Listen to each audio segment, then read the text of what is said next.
My name is Jessica Hart. I am 32 years old. At my younger brother's engagement party, my father stood in front of 180 guests and said he had always wanted a son to carry the Hart name forward. He called my brother my pride, my legacy, everything I hoped for. I was not invited to stand for the family photo. What my father did not know was that I had just spent 6 years building something bigger than his hedge fund. They thought I was nobody. His business colleague was about to tell him exactly who I was, and my mother, who had spent 32 years wishing I had been born a son, was about to lose the ability to speak. This is what happened when my family finally Googled my name. The Hart family has old Connecticut money. My father, Douglas Hart, runs a hedge fund managing $380 million. My mother, Victoria, is a social climber. They had 2 children, first me, then my brother, Evan. Sons build empires. Daughters marry well. Evan got the corner office at Dad's firm. I got my childhood bedroom converted into a craft room. Evan went to Yale on a legacy admission.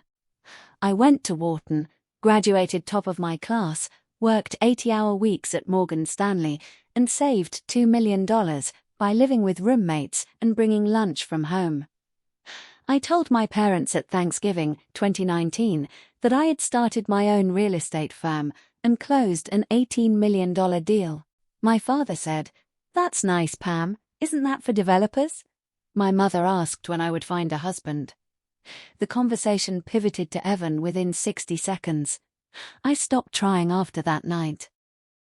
6 years later, on November 16, 2024, I woke up in my Tribeca apartment that I own.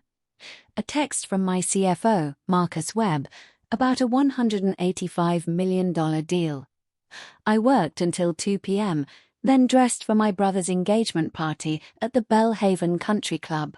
I drove to Greenwich. My mother barely acknowledged me. I was seated at table 14, rear left corner, 40 feet from the head table. During the toasts, my father said, "Evan is my pride, my legacy." My mother added, "If we could only have one child, we would want it to be Evan." I gripped my fork until my knuckles turned white. Then I walked to the bar. Evan's fiancée, Chloe Ashford, followed me. She said, "I'm so sorry." Then she recognized my voice. She pulled out her phone and Googled me. Her face went pale. "You are Pamela J. Hart, CEO of Meridian Capital Partners, $520 million in assets under management," I said. $523 as of last month. She remembered pitching to me at Blackstone 9 months ago. Within minutes, the entire room was whispering. Richard Brennan told my father. My parents Googled me. Their faces drained of color. My mother marched over and hissed, "What have you done?" I said. "I sat quietly while you wished I had never been born." My father said, "You never told us." I said, "I told you at Thanksgiving 2019. You were not listening." In the bridal suite, I laid it out. 2018, I founded Meridian with $2 million. 2019, first acquisition, $18 million. 2020, during COVID, I bought 4 buildings at a 30% discount. 2021, I raised $180 million from pension funds. Today, I have $523 million under management, 32 employees, and a 23% IRR. I beat 90% of real estate PE firms. I have spoken at Wharton. I have been quoted in the Wall Street Journal, and none of it mattered because you never asked. I turned to Evan. "You make $280,000 to play golf. I manage teachers' retirements. If I fail, people lose their pensions, and they call you the successful one." Chloe backed me up. She told my parents that I was the sharpest CEO she had ever met.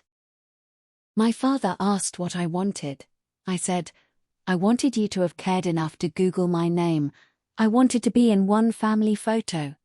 You cannot fix 32 years. I walked out. I drove back to Manhattan alone.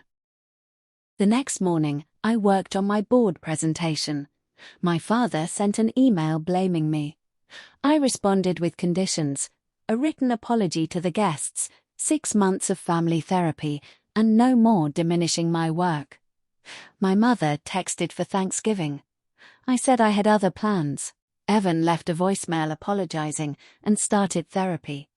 He wrote me a letter. I kept it in my desk drawer. Monday morning, I walked into the board meeting for the $185 million Worth Street deal. The LPs asked tough questions about tenant risk, interest rates, and exit strategy. I answered every one without notes. At 9:37 a.m., they gave unanimous approval. My team erupted. I went to the bathroom and cried for 2 minutes. Then I fixed my mascara and walked back out. We celebrated with champagne. In the months that followed, Meridian closed 2 more deals. Assets under management hit $687 million. Evan kept going to therapy and asked me real questions about cap rates. We had lunch. It was a start. Chloe pushed Blackstone to commit $40 million to my next fund. She got promoted. I met someone. Daniel, an architect. He saw me completely. My parents never went to therapy. They sent one non-apology email with 0 accountability. I archived it and never responded. They threatened to cut me out of their will. I told my lawyer to let them. I never wanted their money. Here is what I learnt. Your family's inability to see you does not diminish your worth. Their blindness is their limitation, not yours. You can grieve the family you deserved while building the life you earned. You can set boundaries without cruelty. You can walk away without guilt. And you can build something extraordinary without needing the people who were supposed to love you to witness it. I spent 32 years being invisible. I spent 6 years becoming undeniable. They still looked away because seeing me would have meant admitting they were wrong. So I stopped waiting. I built a life where I see myself. That is not revenge. That is freedom. If your family cannot see you, build a life where you see yourself. Show up for yourself every single day until the reflection in the mirror is someone you are proud of. Until the team around you is family you chose. Until the empire you built is proof, not for them, but for you, that you were always enough. I know some of you see yourself in this story. The one who was told they were not enough. The one who built something extraordinary while their family looked away. The one who had to choose themselves over the people who were supposed to choose them first. I see you, and I am telling you, you made the right choice. Have you ever had to choose between family and your own worth? What did you do?